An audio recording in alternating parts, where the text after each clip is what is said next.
नमस्कार साथियों, मैं श्रीकांत एक बार पुनः आपके सामने हाजिर हुआ हूँ इतिहास की एक नई क्लास लेके। इतिहास नहीं, संविधान की क्लास लेके। क्योंकि संविधान और इतिहास की क्लास एक साथ में चल रही है तो लगता है कि कभी कभी निकल जाता है मुँह से। तो इतिहास का हमारा चल रहा है फिर मैं इतिहास कर रहा हूँ, संविधान की क्लास। क्योंकि संविधान में हम कैबिनेट मिशन तक पहुंच गए थे। कैबिनेट मिशन में वो जो सीटें थी, जो कैबिनेट मिशन आया था, कब आया था मैंने बताया था कि 24 मार्च 1946 को कैबिनेट मिशन दिल्ली आता है। इस कैबिनेट मिशन में 3 लोग रहते हैं। कौन कौन रहते हैं जल्दी से मैं फिर से बता दे रहा हूँ। पैथिक लॉरेंस रहते हैं जो इसके अध्यक्ष रहते हैं, ये राज्य सचिव भी रहते हैं भारत के, ठीक है। साथ में ब्रिटिश कैबिनेट के मिनिस्टर भी रहते हैं, ठीक। दूसरा कौन रहते हैं, सर स्टॉफर्ड क्रिप्स रहते हैं, 60 में लिख दे रहा हूँ, क्रिप्स रहते हैं। और तीसरा नौसेना अध्यक्ष एबी अलेक्जेंडर रहते हैं, ठीक है, एबी अलेक्जेंडर रहते हैं, ठीक। ये तीनों लोग आते हैं, मार्च 1946 में आते हैं, वेवल से मिलते हैं, एक संयुक्त प्रेस रिलीज होता है दोनों लोगों की योजनाओं का। और अंत में जो है फिर कैबिनेट मिशन की अनुशंसा होती है। कैबिनेट मिशन क्या होता है इसके विषय में पिछले लेक्चर में मैंने बताया है। जहां तक सीटों की बात है तो संविधान सभा के गठन, कैबिनेट मिशन में मेन बात यही रहता है कि एक संविधान सभा के गठन की बात कही जाती है। संविधान सभा के गठन की बात कही जाती है, गठन की बात कही जाती है, ठीक है। उस संविधान सभा का गठन किस किस तरीके से होगा पिछली बार मैं बता चुका हूं पिछले लेक्चर में। आवासा रहते हैं 3 समुदाय में, जैसे 3 समुदाय में बांट दिया जाता है, 3 राज्यों में बांट दिया जाता है। एक ब्रिटिश भारत के जो प्रांत होते हैं, कुल मिला के 11 प्रांत रहते हैं। 4 मुख्य आयुक्त के 4 सीटें मुख्य आयुक्त को दे दी जाती हैं और इस तरह से मुस्लिम लीग को सीटें दे दी जाती हैं। तो कुल मिला के एक मोटा सा कुल, जैसे ब्रिटिश भारत के लिए 296 सीटें कुल आती हैं, ठीक है। ब्रिटिश भारत के लिए, ब्रिटिश भारतीय प्रांत के लिए पिछली बार मैंने एक चीज थोड़ा सा नहीं बताया था, अभी बता देता हूं। ये जो मैंने 296 कुल बताया था संविधान सभा सदस्यों की कुल संख्या, ये ब्रिटिश भारतीय प्रांतों के लिए था, जहां से संविधान सभा के सदस्य के लिए सीटों की संख्या इतनी दी गई थी, 296, ठीक है। इतनी बात मैंने बताई थी, ठीक है। बाकी मैंने ये कहा था कि 93 सीटें देसी रियासतों के लिए आवंटित कर दी गई थी। 93 सीटें देसी रियासतों के लिए, देसी रियासतों के लिए। पिछले लेक्चर में बस मेरे दिमाग में यही था कि इन्होंने भाग नहीं लिया था, तो कुल मैंने बता दिया था कि 296 कुल संविधान सभा की सीटें होती हैं। अगर आप कुल को जोड़ेंगे तो 296 और प्लस 93, तो ये कुल हो जाएगा 389, ठीक है। यानी कि संविधान सभा का जो गठन होगा उसमें संविधान सभा के सदस्यों की कुल संख्या, इसको मैंने पिछले लेक्चर में 296 में बताया था संविधान सभा, क्योंकि इन्होंने भाग नहीं लिया था, सीटें इनके लिए भी आवंटित हुई थी। तो 389 सीटें कुल संविधान सभा के सदस्य रहेंगे, ठीक है। यानी ऐसी संविधान सभा गठित होगी जिसमें टोटल 389 संविधान सभा सदस्य रहेंगे, जो 3 तरीके से, यानी कि 3 एक तो ब्रिटिश भारतीय प्रांत से आएंगे, 296 सीटें रहेंगी, जिसमें से 292 सीटें ब्रिटिश भारतीय प्रांत से रहेगी, बीबीपी से। और 4 सीटें कहां से, जो मुख्य आयुक्त रहते हैं, छोटे छोटे, जो एक प्रकार से कह सकते हैं लेफ्टिनेंट गवर्नर टाइप के, जैसे आज के नहीं होता, तो मुख्य आयुक्त, 4 सीटें मुख्य आयुक्त के क्षेत्र से आएगी। बाकी कितनी सीटें बच रही हैं, जितनी सीटें बच रही हैं वो सब आएंगी कहां से, मुस्लिम लीग से, ठीक है। तो एक प्रकार से कह सकते हैं कि ये बंटवारा पिछली बार हुआ था, यानी कि पिछली बार का मतलब जैसे मैंने बताया था। तो कुल टोटल ब्रिटिश भारतीय प्रांतों का और देसी रियासतों का भी 93 सीटें देसी रियासतों के लिए रहती, इतना मैंने पिछली बार बताया था। कुल टोटल संख्या 389 रहती है।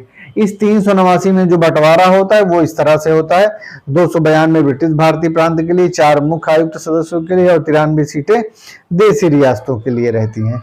ये हो गया, ठीक है। फिर इसको हटा दें। अब संविधान सभा का जो गठन होता है उस गठन की प्रक्रिया मैंने बता दी थी कि संविधान सभा का जो गठन होता है या संविधान सभा जो बनेगी और जो चुनाव होगा संविधान सभा के लिए, तो जून जुलाई में चुनाव होता है संविधान सभा के लिए, ठीक है। सभी लोग अपने अपने तरीके से भाग लेते हैं, जुलाई अगस्त तक चुनाव हो जाता है, ठीक है। क्योंकि कैबिनेट मिशन योजना को लगभग सभी लोगों को मानना ही पड़ता है, ऐसी कोई चांस तो रहता नहीं ना माने, ठीक है। अब मेन बात होती है कि जब संविधान सभा का चुनाव मई जून 1946 तक हो जाता है, ठीक है ना, तो जो सीटें एक प्रकार से कह सकते हैं कि जो सीटें मिली रहती हैं, जैसे कि 214 सीटें किसके लिए रहती हैं, सामान्य वर्ग के लिए रहती हैं, यानी कि सामान्य यानी कि हिंदू, ठीक है। इसके बाद फिर 78 सीटें जो है रहती हैं, 78 14 92 78 सीटें किसके लिए रहती हैं, मुस्लिम लीग के लिए रहती हैं, ठीक, ये हो गया। और 4 सीटें मुख्य चुनाव आयुक्त के लिए, 4 सीटें मुख्य चुनाव कह रहे हैं, मुख्य आयुक्त के लिए, एक प्रकार से इनको चीफ कमिश्नर कह सकते हैं। ये इस तरह से सीटों का आवंटन होता है, ठीक है। अब ये सीटों का आवंटन होता है, इसी पे चुनाव होता है। चुनाव किस तरह से होता है मैंने बताया है, प्रांतीय विधानसभाओं के सदस्यों द्वारा होगा। जो प्रांत में विधानसभा सदस्य हैं वही लोग एकल संक्रमणी मत के द्वारा आनुपातिक प्रतिनिधित्व के द्वारा अपने प्रत्याशी को चुन के भेजेंगे। प्रत्याशी का चयन मैंने बताया था लगभग 10 लाख जनसंख्या पे रहेगा, ठीक है। एक प्रत्याशी का चयन 10 लाख जनसंख्या पे होगा,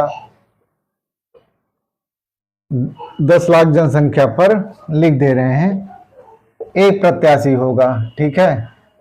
ये जो प्रत्याशी होगा इसका चुनाव कौन करेगा, इसका चुनाव प्रांतीय विधानसभा में जो निर्वाचित होके आए हैं, प्रांतीय विधानसभाओं में जो सदस्य निर्वाचित होके आए हैं, निर्वाचित होकर आए हैं वही चुन रहे, वही चुनेंगे।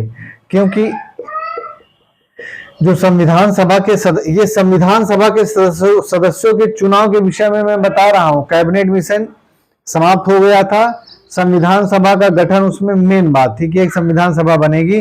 संविधान सभा कैसे बनेगी वो मैंने पिछले लेक्चर में पूरा आपको बताया था।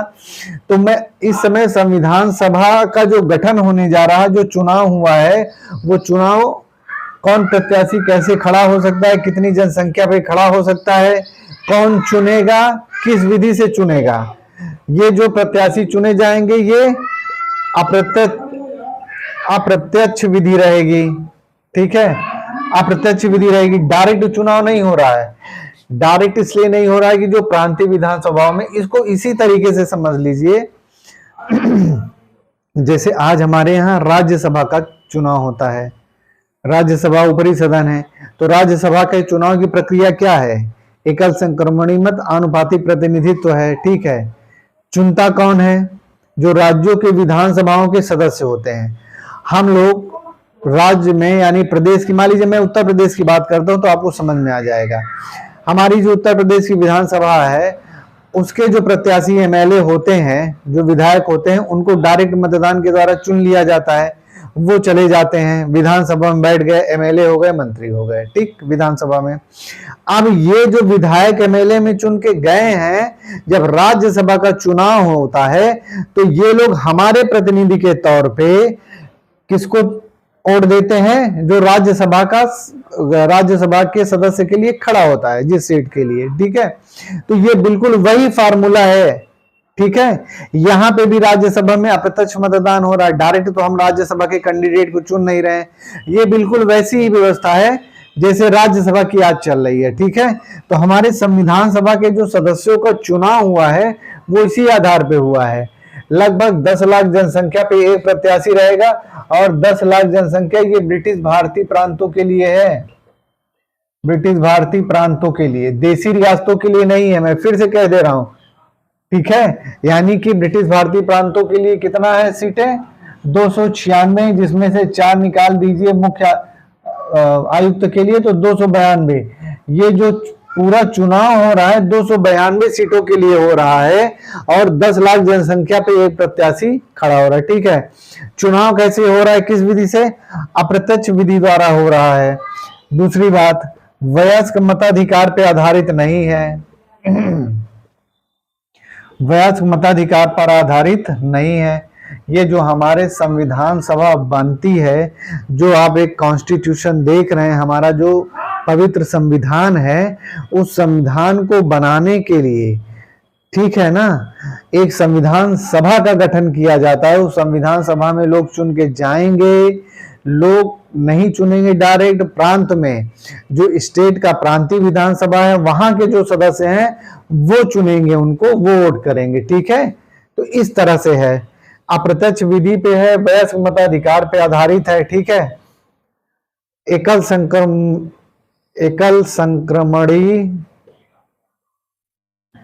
संक्रमणी मत और आनुपातिक प्रतिनिधित्व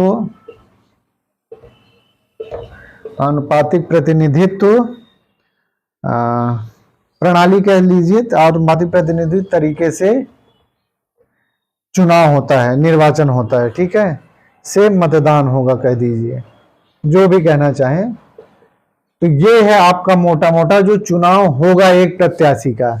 ठीक है, लगभग 10 लाख जनसंख्या रहेगी, क्योंकि देशी रियासत भाग नहीं लेती हैं, और देशी रियासतों के लिए चुनाव का कोई मतलब नहीं था, उनके लिए वो अपने कैंडिडेट को मनोनीत कर सकते थे। तो इसलिए ये कहा जाता है कि आंशिक रूप से निर्वाचित संविधान सभा थी, आंशिक रूप से मनोनीत सदस्य गए थे। ठीक है, दोनों तरीके से थी, जैसे भी आपको देखना ताकना हो। इसमें अप्रत्यक्ष विधि होती है, वयस्क मताधिकार पर आधारित नहीं होता है, नहीं होता है। ठीक है, नहीं होता है। ठीक है, मैंने बताया था नहीं होता है, वो लिखना मैं भूल गया था। फिर एकल संक्रमणी मत और आनुपातिक प्रतिनिधित्व तरीके से मतदान होगा। ठीक है, ये पूरी व्यवस्था होती है संविधान सभा के लिए।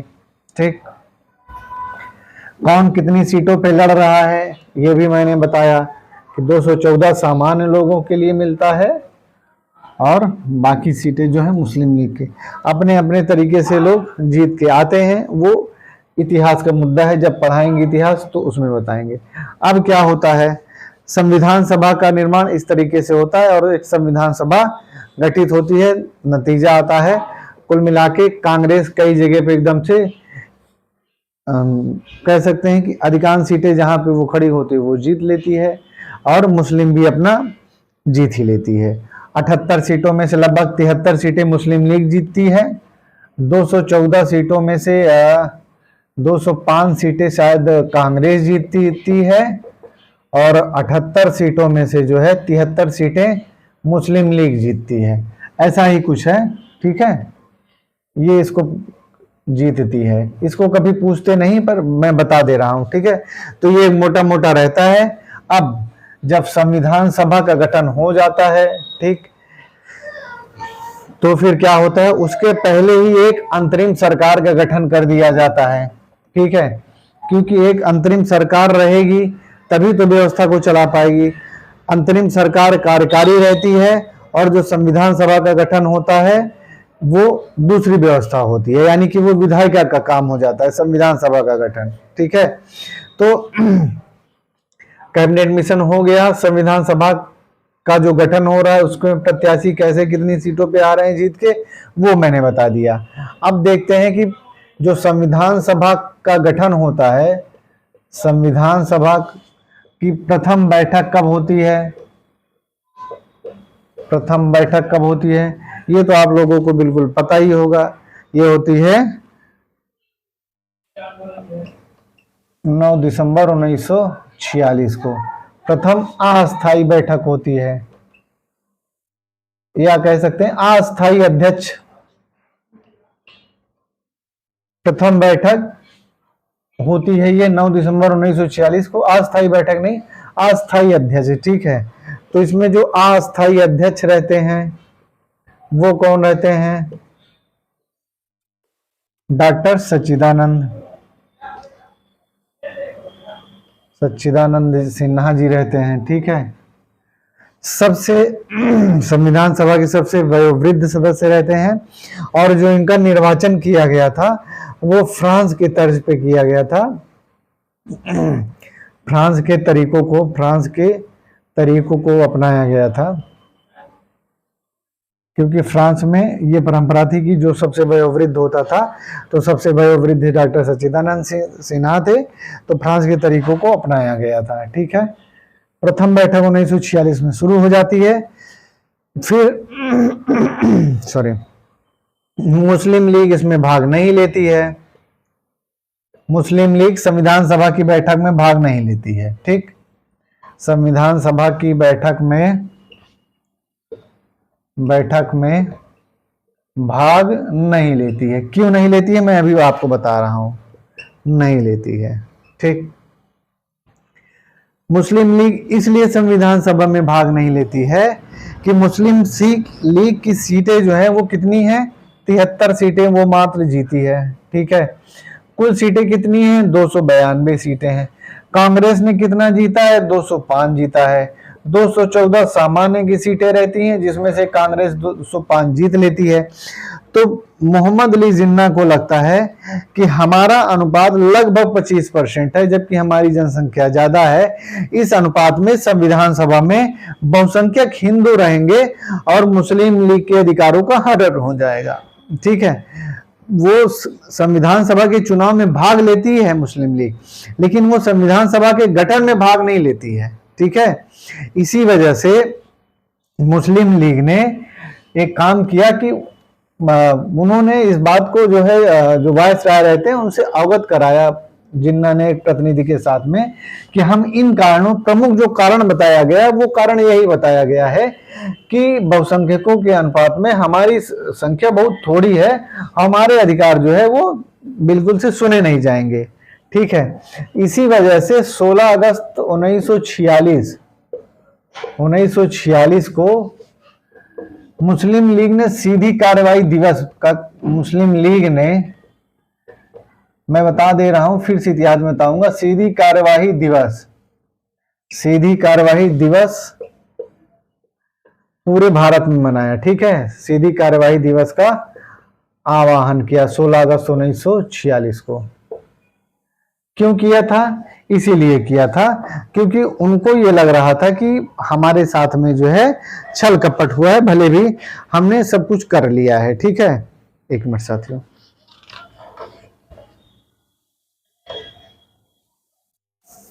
तो ये इस कारण से मुस्लिम लीग ने इसमें संविधान सभा के भाग नहीं लिया प्रथम बैठक में, ठीक है। दूसरी बात, संविधान सभा की प्रथम बैठक में कुल 211 सदस्यों ने भाग लिया था। प्रथम बैठक में कुल 211 सदस्यों ने भाग लिया था, ठीक, सदस्यों ने भाग लिया था, ठीक है। दूसरी बात, संविधान सभा में सभी सांप्रदायिक प्रतिनिधित्व से जो लोग चुने गए थे, सांप्रदायिक प्रतिनिधित्व अभी चल ही रहा है, ठीक है। सांप्रदायिक प्रतिनिधित्व चाहे वो मुस्लिम हो, चाहे ईसाई हो, चाहे दलित हो, चाहे वो पारसी हो और इंडो यूरोपियन हो, इन लोगों के प्रतिनिधि, अब सभी लोगों ने के प्रतिनिधि गए थे संविधान सभा में, ठीक है ना। यानी कि सभी समुदाय के प्रतिनिधियों ने संविधान सभा में अपने अपने जगह से जीत के, जहां जहां से वो खड़े थे, जहां जहां पे सांप्रदायिक प्रतिनिधित्व था, जो सीटें उनके लिए रिजर्व की गई थी, वहां से खड़े होकर संविधान सभा में भाग लिए थे, ठीक है। दूसरी बात, महिलाएं भी गई थी, महिलाएं भी जीती थी संविधान सभा में, है ना। तो ये सब सारी चीजें होती हैं संविधान सभा का जो गठन की शुरुआत हो रही है, ठीक है। तो प्रथम बैठक ये स्थिति होती है। फिर आपको पता है 11 दिसंबर को अस्थाई अध्यक्ष कौन बनते हैं? डॉक्टर राजेंद्र प्रसाद। अस्थाई अध्यक्ष डॉक्टर राजेंद्र प्रसाद जी बनते हैं। राजेंद्र प्रसाद जी बनते हैं, राजेंद्र प्रसाद बनते हैं, ठीक है। फिर संविधान सभा का जो बहुत प्रसिद्ध उद्देश्य प्रस्ताव है वो 13 दिसंबर 1946 को उद्देश्य प्रस्ताव को जवाहरलाल नेहरू प्रस्तुत करते हैं, ठीक है, प्रस्तुत करते हैं, ठीक।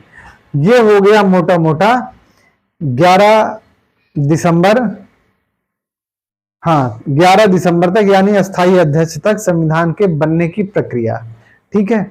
इसको हम यहीं पे रोक देंगे क्योंकि नहीं तो फिर बहुत लंबा हो जाएगा। थोड़ा थोड़ा पढ़ेंगे, नोट करते रहेंगे तो याद रहेंगी चीजें, ठीक। तो क्या क्या हो रहा है? 16 अगस्त 1946 को मुस्लिम लीग ने सीधी कार्यवाही दिवस इसीलिए मनाया कि उसके पहले चुनाव हो चुका है। जून जुलाई में संविधान सभा का चुनाव हो चुका है जिसमें मुस्लिम लीग को जितनी सीटें 73 मिली थी, मैंने बताया था। इस वजह से संविधान सभा में वो संविधान के निर्माण में भाग नहीं लेते, बैठक में भाग नहीं लेते कि उनको ये लगता है कि हमारी सीटें कांग्रेस के यानी बहुसंख्यक वर्ग का जो प्रतिनिधित्व कांग्रेस कर रहा है उसके मुकाबले हमारी सीटें कम है और हमारे अधिकारों का हनन उस संविधान सभा में जरूर हो जाएगा क्योंकि बहुसंख्यक वर्ग अपने अधिकारों की ज्यादा चिंता करेगा, ठीक है। दूसरी बात, फिर जिस दिन पहली बैठक हुई थी उस दिन 211 सदस्यों ने टोटल भाग लिया था, ठीक है। 11 दिसंबर को अस्थायी अध्यक्ष डॉक्टर राजेंद्र प्रसाद जी बनते हैं और 13 दिसंबर को 1946 को उद्देश्य प्रस्ताव को जवाहरलाल नेहरू ने प्रस्तुत किया। यानी ये तीनों चीजें एक एक दिन के अंतर पे हो रही हैं। 9 दिसंबर को पहली बैठक हो रही है, 11 दिसंबर को अस्थायी अध्यक्ष बन रहे हैं और 13 दिसंबर को उद्देश्य प्रस्ताव जवाहरलाल नेहरू जी प्रस्तुत कर रहे हैं, ठीक। ये तो हो गया। फिर थोड़ा सा अंतरिम सरकार देख लेते हैं। अंतरिम सरकार का गठन इसीलिए होता है क्योंकि ब्रिटिशर्स यानी कि कैबिनेट मिशन में एक रिकमेंडेशन किया गया था कि भारतीय ही सरकार को चलाएं बशर्ते कि उसमें का मुख्य सेनापति और गवर्नर जनरल कौन रहेगा? ब्रिटिशर्स होंगे। उसके अलावा कार्यवाहक प्रधानमंत्री तो 2 सितंबर 1946 को, शायद 2 सितंबर की डेट है, डेट में हो सकता है कुछ कंफ्यूजन हो। 2 सितंबर 1946 को, इतने आंकड़े हैं कि दिमाग में नहीं चढ़ते हैं। 2 सितंबर को अंतरिम सरकार का गठन होता है। अंतरिम सरकार का गठन होता है, ठीक है। पता ही है अंतरिम सरकार का जब गठन होता है तो इसमें शुरू में क्या होता है? मुस्लिम लीग नहीं मंत्री बनते हैं, मुस्लिम लीग नहीं जाती है, सरकार में सम्मिलित नहीं होती। जिस तरह से वो संविधान सभा की बैठक में नहीं सम्मिलित होती है, मुस्लिम लीग यहाँ भी सरकार में नहीं सम्मिलित हो रही है। वो लगातार बिल्कुल से पाकिस्तान पे अड़ी है, उसको कुछ भी नहीं चाहिए पाकिस्तान के सिवाय, ठीक है। तो इस तरीके से अंतरिम सरकार का गठन होता है जिसके में प्रधानमंत्री कौन रहते हैं? जवाहरलाल नेहरू रहते हैं, ठीक है, जवाहरलाल नेहरू जी रहते हैं। गृह मंत्री आदि कुछ विभाग रहते हैं वो पटेल जी रहते हैं। ऐसे ऐसे जो पूरी सूची है मंत्रियों की, वो जो मैं इतिहास पढ़ाऊंगा क्योंकि ये एक प्रकार से मान लीजिए इतिहास का विषय, या मैं अगले लेक्चर में बता दूंगा जितने भी मंत्री रहते हैं, क्योंकि 2 बार सरकार में बदलाव होता है। एक जब ये 2 सितंबर 1946 को पहली बार ये बनती है, मंत्रिमंडल बनता है अंतरिम सरकार का, तो जिसके मुखिया नेहरू जी ही होते हैं। इसके बाद जब स्वतंत्रता मिलती है तो उसमें फिर बदलाव होता है, तब तक के लिए जब तक पहला आम चुनाव नहीं हो जाता है। तो ये 2 बदलाव होते हैं। उन मंत्रियों की मैं सूची अगले लेक्चर में लिख दूंगा क्योंकि अभी बहुत ज्यादा टाइम हो जाएगा।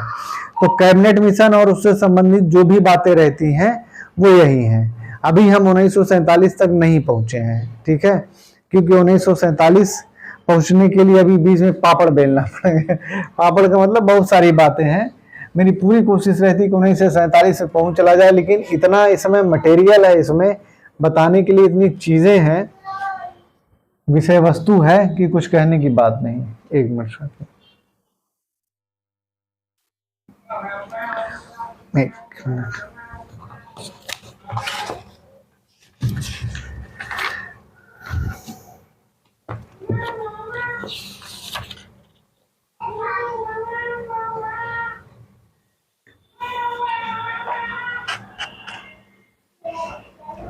देखिए, जो भारतीय स्वतंत्रता विधेयक है, भारतीय, थोड़ा थोड़ा मैं आज बता दे रहा हूं इसके विषय में। भारतीय स्वतंत्रता विधेयक जो 1947 है, ठीक है ना, ये कब आता है? ये आता है जो 3 जून 1947 की माउंटबेटन घोषणा होती है, ठीक है ना। माउंटबेटन घोषणा लिख लीजिएगा, 3 जून को माउंटबेटन घोषणा होती है, माउंटबेटन घोषणा होती है, ठीक है। मार्च में ही, मार्च 1947 में ही वेवल जो वायसराय रहते हैं, वेवल की जगह माउंटबेटन को वायसराय बना के भारत भेजा जाता है, और इनको एकदम सख्त हिदायत रहती है कि जल्दी से जल्दी समस्या का हल निकालें और जल्दी से जल्दी निष्कर्ष पे पहुंचे, ठीक है। वेवल की जगह माउंटबेटन को वायसराय बनाकर भेजा जाता है। इटली प्रधानमंत्री रहता है, लेबर दल का रहता है, लिबरल एक प्रकार से वो लोग हैं, वो मुद्दे को सुलझाना जल्दी से जल्दी चाह रहे हैं, ठीक है, भेजा जाता है। और माउंटबेटन आते ही बिल्कुल काम पे लग जाता है, और वो सब लोगों से, मुस्लिम लीग से, गांधी से, नेहरू से, पटेल जी से, सभी लोगों से तड़कतड़ मीटिंग करते हैं, ठीक है। और संविधान सभा वाली जो बात है उसके विषय मैंने बता ही दिया है कि संविधान सभा 1946 दिसंबर के बाद से शुरू है, उसकी बैठकें शुरू हैं, सभा लगातार शुरू है, उसको मैं अगले चैप्टर में पढ़ाऊंगा। थोड़ा सा मैं इसको बता दे रहा हूं कि क्या होता है, घटित होता है, ठीक है, क्योंकि 1947 का विधेयक के विषय में थोड़ा सा जान लीजिए, ठीक। तो ये चीजें होती हैं। फिर इसी के पहले 20 फरवरी 1947 को, 20 फरवरी 1947 को प्रधानमंत्री एटली रहते हैं, एटली घोषणा इसको बोला जाता है, पेपर में बहुत आता है, प्रधानमंत्री एटली की घोषणा, एटली की घोषणा ब्रिटिश संसद में होती है, ठीक है। 20 फरवरी 1947 को प्रधानमंत्री इटली की घोषणा ब्रिटिश संसद में कहते हैं, हाउस ऑफ लॉर्ड्स में, हाउस ऑफ कॉमन्स में, कि हम कितने तारीख तक, 30 जून 1948, ठीक है, 30 जून 1948 तक भारत की सत्ता को छोड़ देंगे, या ब्रिटिश सरकार का शासन 30 जून 1948 के पहले पहले भारत में समाप्त हो जाएगा, ठीक है। ये घोषणा जैसे ही वो करते हैं, वो डेट 20 फरवरी 1947 को करते हैं, लेकिन उन्होंने लगभग 15 महीने का टाइम रखा, उससे आगे 30 जून 1939 तक भारत की सत्ता को वो छोड़ देंगे। यानी कि भारत का जो साम्राज्य है, भारत का जो शासन है, वो भारत के जवाबदेह लोग, यानी कि जो भी उस जवाबदेह लेगा वो उसको सत्ता देके वो चले जाएंगे। कुल मिला के ये घोषणा इटली की घोषणा है, बड़ी प्रसिद्ध घोषणा है, 20 फरवरी 1947 को, ठीक है। तो ये बात हो जाती है। उसके बाद फिर इसी समय, इसी घोषणा के बाद जो है वेवल को हटा दिया जाता है और उनकी जगह पे माउंटबेटन को वायसराय बना के भेजा जाता है। माउंटबेटन आते हैं यहाँ पे जून जुलाई में, जून में वो मई जून में फिर वापस लंदन जाते हैं, वहां पे सरकार से बात करते हैं और इस निष्कर्ष पे पहुंचते हैं कि भारत में शासन करना बहुत ही मुश्किल है, और खास करके मुस्लिम लीग और कांग्रेस जिस तरह से आपस में लड़ मर रहे हैं और जिस तरह से यहाँ पे सांप्रदायिक दंगे हो रहे हैं, ऐसे में शासन संभालना लगभग असंभव है। हमें शासन भारतीयों के हाथ में सौंप के वापिस हो जाना चाहिए, इसी में हमारी भलाई है। 3 जून को माउंटबेटन वहां पे जब यहाँ पे जब उस योजना को प्रकाशित करते हैं तो उसके पहले जब वो लंदन में जाते हैं तो ऐसा कहा जाता है कि वो अपने जो उनके सरकार के मंत्री रहते हैं उन सब लोगों से, राज्य सचिव लोगों से लगातार वहां पे जाके बैठक करते हैं। इसके बाद इस निर्णय पे निकलते हैं कि हमको शासन सौंप देनी चाहिए भारतीयों को। इसी वजह से जो 3 जून माउंटबेटन की घोषणा है, जब वो माउंटबेटन की घोषणा जब होती है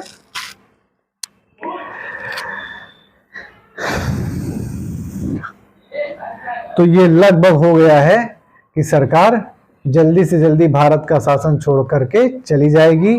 तो ये 1947 का थोड़ा सा मैंने बताया, ठीक है, क्योंकि इसमें जो आता है, जो 1947 में कुछ प्रावधान आएंगे, कैसे शासन समाप्त होगा, उसको मैं अगले लेक्चर में लिखवाऊंगा। 5-6 पॉइंट है, कुछ विशेष नहीं, उसमें बस यही है कि 15 अगस्त की मध्य रात्रि तक ब्रिटिश सरकार जो है शासन छोड़ के चला जाएगा, भारतीयों के हाथ में सत्ता दे देगी और उसके लिए कार्यवाही होती है। कार्यवाही का एक विधेयक जो है जुलाई में लाया जाता है ब्रिटिश संसद में। इसके बाद फिर धीरे धीरे चीजें बदल जाती हैं, यानी कि वो विधेयक पास हो जाता है। इसके बाद जो है उस पर 18 जुलाई को महारानी हस्ताक्षर कर देती हैं और 15 अगस्त को जो है भारत स्वतंत्र हो जाता है। तो ये कुल मिला के एक कह सकते हैं कि थोड़ा सा मैंने बताया, जैसे कि 4 जुलाई को जो है ये पहला विधेयक आता है, 4 जुलाई को निचले सदन में आता है, 18 जुलाई को दोनों सदन में पारित हो जाता है और 18 जुलाई 1947 में डेट भी लिख दे रहा हूं, 4 जुलाई और 18 अगस्त 18 अगस्त कह रहे हैं, 18 जुलाई, 4 जुलाई और 18 जुलाई 1947 को भारतीय स्वतंत्रता अधिनियम विधेयक जो है ब्रिटेन की दोनों संसद से पास हो जाता है। वहां की रानी सिग्नेचर कर देती हैं और वो तारीख रहती है 15 अगस्त तक, ठीक है ना। 15 अगस्त को मध्य रात्रि तक देश छोड़ के वो चले जाएंगे और 2 स्वतंत्र संप्रभु यानी कि 2 स्वतंत्र राष्ट्र, भारत के रूप में और पाकिस्तान के रूप में सत्ता सौंप कर वो चले जाएंगे। ये विधेयक में रहता है। यही 1947 का स्वतंत्रता विधेयक होगा, जिसमें फिर क्या रहता है, देसी रियासतों के ऊपर निर्भर करेगा, देसी रियासतों के ऊपर निर्भर करेगा कि वो किससे समझौता करते हैं, किस डोमिनियन स्टेटस में जाना चाहते हैं। चाहे तो उनकी मर्जी वो भारत के साथ में जाएं देसी रियासतें, चाहे वो पाकिस्तान के साथ में जाएं, या तीसरा विकल्प ये भी रहता है अगर देसी रियासतें इन दोनों के साथ में नहीं जाना चाहती हैं तो वो अगर चाहें तो ब्रिटिश सरकार के भी साथ में अपने संबंध को रख सकती हैं, ठीक है। लेकिन स्पष्ट तौर पे था कि दोनों राज्यों में से किसी एक के साथ वो जुड़ जाएं, या तो फिर अगर अपनी स्वतंत्र सत्ता रखना चाहती हैं तो उसके दूसरे तरीके थे, ठीक। इस तरीके से था कुल मिला के। बाकी जितनी संधियां समझौते थे वो 15 अगस्त 1947 के पहले समाप्त कर दिए जाते हैं, ठीक है। 15 अगस्त 1947 के पहले जितने ब्रिटिश सरकार ने समझौते किए थे भारतीय ब्रिटिश प्रांत में, सब समाप्त हो जाएंगे। पहले समझौते समाप्त हो जाएंगे। यही सब बातें मोटा मोटा यही सब बात 1947 के विधेयक में रहता है, कुछ विशेष नहीं रहता है। कहने का मतलब है कि जो स्वतंत्रता से संबंधित है वही रहता है।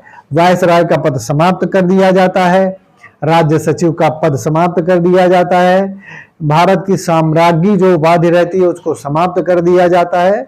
ये सब मैं अगले लेक्चर में आपको बता दूंगा। भारतीय स्वतंत्रता विधेयक 1947, ठीक है। तो अगले लेक्चर में 11 दिसंबर 1946 के बाद जो संविधान सभा की जितनी बैठकें होती हैं वो मैं आपको बता दूंगा।